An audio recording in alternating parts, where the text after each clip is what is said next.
Hey everybody, welcome to the channel. A few weeks ago, we started the process of making prosciutto, and that is a long way down the road before it's complete. But while we were trimming our pork hind leg, we had some extra pork and fat left over. And I thought, what a cool time to make mortadella. And I'm so glad you could join me on this episode because I'm going to share with you some pretty serious tips and tricks on how to make mortadella. Mortadella is an emulsified sausage, and like any emulsified sausage, there is some technical skill involved, but don't let that scare you because I think with a little bit of practice, you'll nail it. So all I'm doing is I'm cubing up my lean pork and my fat, and that's what I've got right here. I'm going to have all these techniques and tips and tricks along with a printable recipe with adjustable quantities in the description box below. It's going to be on my website, twoguysinaCooler.com. So there is our lean pork and fat, and in addition to that, I'm also going to have separately some cubed up fat as well. And you're going to see what we're going to do with this. It's going to be awesome. I'm going to blanch it. And the purpose of blanching the fat is going to do a couple things. The first thing it's going to do is lock in the color so your fat's going to stay nice and white. And the second thing it's going to do, it's going to firm it up a little bit and really set in the texture. And this is going to help that fat adhere to your mincemeat. Once it's done blanching, and I'll typically blanch for about 3 to 4 minutes with a soft boil, I'll go ahead and put it in some ice cold water to cool it down really quickly, drain the water out, and go ahead and put it in the fridge. Now it's time to grind our meat. So notice we're going to grind our meat first, and I'm going to grind that all the way through, and then I'm going to grind my fat separate. So I want to keep the meat and the fat completely separated in this particular process. And that was the first grind. I'm going to grind it again on a smaller plate. As you can see right here, there's my fat. Grind number 2, there's my meat, grind number 2. Before I put this through the grinder, it was near frozen, if not frozen, and that's really the way that you want it. You want to keep your meat and fat really cold. Let's take a look at what we're working with. We've got our lean pork, and there's our fat. And notice that it is basically frozen in this particular stage. My temperature is a little over 28, 29 degrees. So this is our blanched back fat that we're going to be adding towards the end of this recipe. And that's going to be amazing. We're going to be using a few unique ingredients in this recipe. One is flavorless gelatin, and the other is potato starch. These two ingredients are going to help stabilize the emulsion, water retention. It's going to help improve the texture of your mortadella. They're absolutely great. If you're not going to be using potato starch, you can use non-fat dry powdered milk.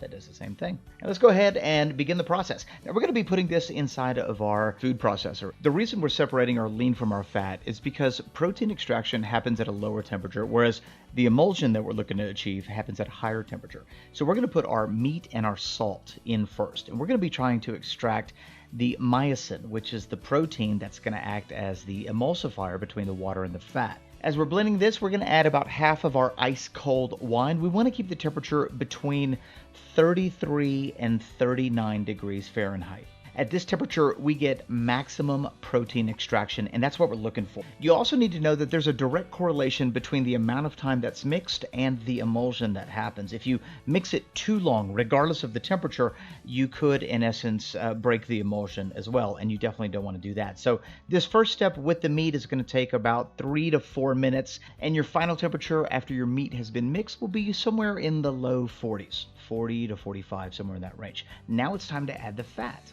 and the rest of our seasonings. Grinding your meat and your fat twice, you can even do it 3 times or 4 times. It's going to create a smoother paste, and it's actually doing a lot of the heavy lifting for you. So that's one of the best things that you could do when doing an emulsified sausage is, pre-grinding your meat at least 2 times, but you can go, like I said, up to 4. In order to get a stable emulsion, we need our meat batter to be somewhere between 53 degrees and 59 degrees, and we want to hold it at that temperature for a few minutes. And that's the reason why we add ice cold water or ice chips to the meat batter, and that's so that we can maintain that temperature. If it gets above 59 degrees, let's say 60, 61, your fat is going to begin to melt and your emulsion will break. And if that happens, your meat batter's ruined, and unfortunately there's no way to save it. So to prevent that from happening, check your temperature often. Turn your food processor off and make sure that you're checking in, 15 or 30-second intervals, because the temperature does rise rather quick. I typically like to stop when I'm between 57 and 58 degrees Fahrenheit just to ensure that I'm in the safe zone. Now, once I've done that, I'm going to go ahead and remove my batter and begin to add the rest of my ingredients. For this recipe, I'm going to add the blanched back fat. I've also got olives and some black peppercorns. You can almost add anything you want. Jalapenos, pistachios, pickles. You can get crazy.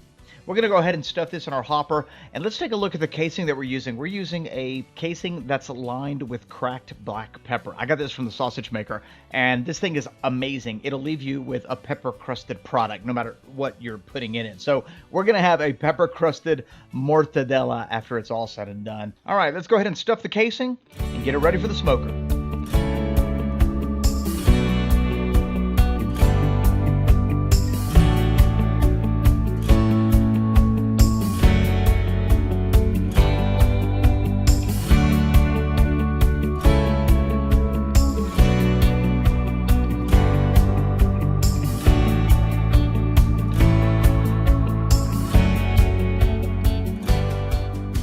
Now that our mortadella is stuffed, we're going to let it rest in the fridge overnight. And the next day, we're going to get it ready for the smoker. I'm going to start pretty early in the morning because we're going to smoke this really low, really slow. And here in a second, I'll share with you my smoking schedule so you can see where I'm at. Right now, I'm just letting my mortadella come to temperature a little bit. So the temperature is probably set at about 100 degrees, 110 degrees. I'm using a combination of pecan wood chips with cherry pellets in our Bella's cold smoke generator. And you know what's interesting? Even though it's a cold smoke generator, I quite often find myself using it in cooking projects because I like the control that it gives me with the smoke. All right, we're going to go ahead and let that smoke for a little while. Let me share with you my settings. This is the new Wi-Fi digital controller from Smoking It, and what you're looking at is the app. So each step on the app that you see there is a program cycle. And step 1, we're trying to dry the sausage out 110 degrees for an hour and 30 minutes. Step 2, we're going to do 125 for an hour and a half, and that's when we're going to start to put in smoke.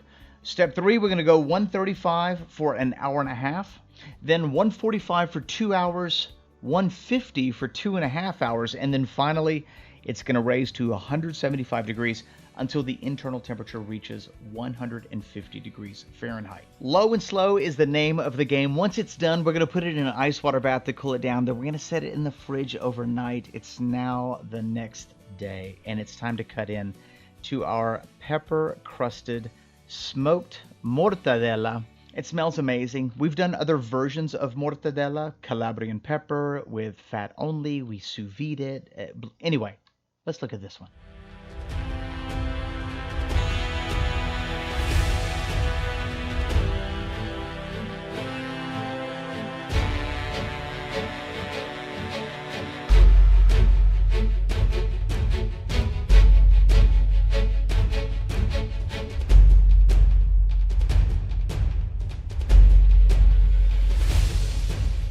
Mortadella is an amazing sausage. It's delicate, refined, it's elegant. Our version is slightly smoky with an elevated pepper crust. And I'll tell you what, there's so much room for creativity when it comes to mortadella. So add your own spin to it. And that's how you make it. Mortadella. I hope you like this video. If you got any questions, leave them in the comment section below. A quick shout out goes to the patrons. You know who you are. Thank you for your support. And if you like what you see and you want to support our work, visit the Patreon link in the description box below. If you're new, don't forget to subscribe, like, comment, and share. We'll see you in the next one.